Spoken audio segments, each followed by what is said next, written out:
Atlanta. The look on Nick Dinardi's face as he ran to the scorer's table Saturday night said only one word, me. Dinardi is a 6'7" senior forward at Loyola-Chicago. He entered college with no intention of playing Division I basketball.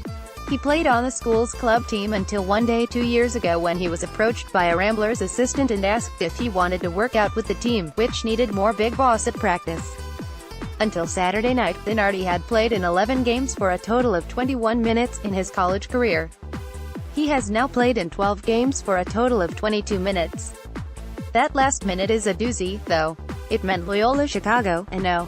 11 seed that emerged from the Missouri Valley Conference, had emptied its bench in an Elite Eight game because it was whipping 9-seeded Kansas State so badly.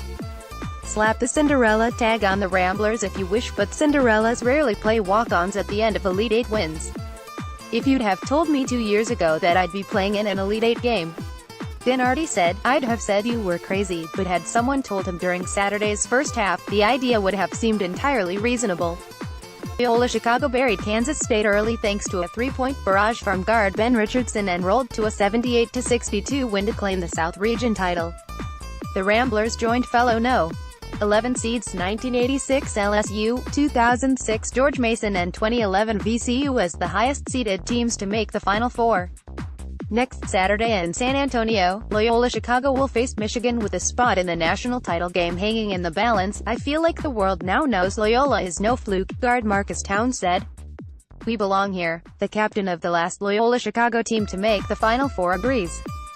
Jerry Harkness, who led the 1963 Ramblers to the national title, believes this team can equal that accomplishment. It's back, Harkness said, and we're going to win it. I really believe that now. These Ramblers could always play. They went to Gainesville and beat Florida in December. They rolled through the Missouri Valley Conference. But once the NCAA tournament began and casual fans who had never heard of the Jesuit school in Chicago's Rogers Park neighborhood began tuning in, Loyola-Chicago morphed into an adorable, inspirational group that beat teams at the buzzer and then celebrated those victories with Sister Jean Dolores Schmidt, the 98-year-old nun who serves as their team chaplain. The Ramblers, who had won their previous 3 tournament games by a total of 4 points, seemed slightly less adorable Saturday as they systematically destroyed the Kansas State team that bounced Kentucky and all its future NBA lottery picks from the tournament on Thursday night.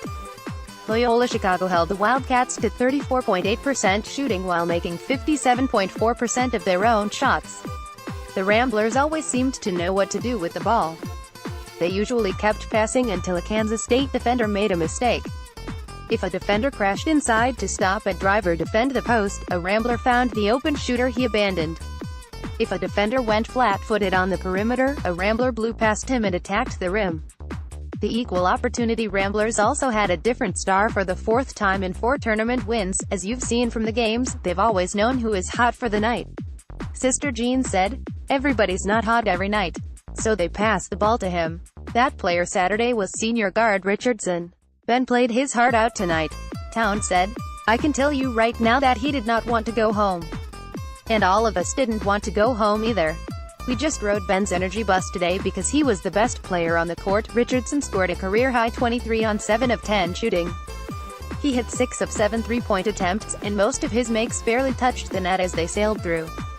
It was his turn, said guard Clayton Custer, who began playing alongside Richardson in 3rd grade in Overland Park, Con.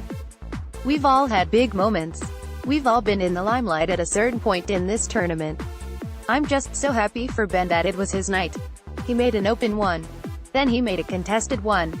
Then the basket just gets bigger. The Ramblers didn't need to find a hero in the closing seconds because Towns shut the door on Kansas State with a layup that got him fouled and sent him crashing to the floor with 2:34 remaining. Towns got up, flexed and hit a free throw to give Loyola-Chicago a 17-point lead.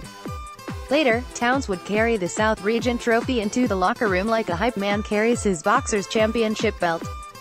He took a seat at his locker and cradled the trophy. This is my baby now, Towns said. As he spoke, team managers ripped down large sheets of paper that illustrated every offensive set the Wildcats might run and individual scouting reports on every player. The locker room had been similarly decorated before tournament wins against Miami, Tennessee and Nevada. Our coaches don't sleep, Custer joked. The Ramblers had clearly paid attention and memorized each of those sets because they suffocated Kansas State's offense. They've embraced the process of what to do, Loyola coach Porter Moser said. And you can just see how locked in they are.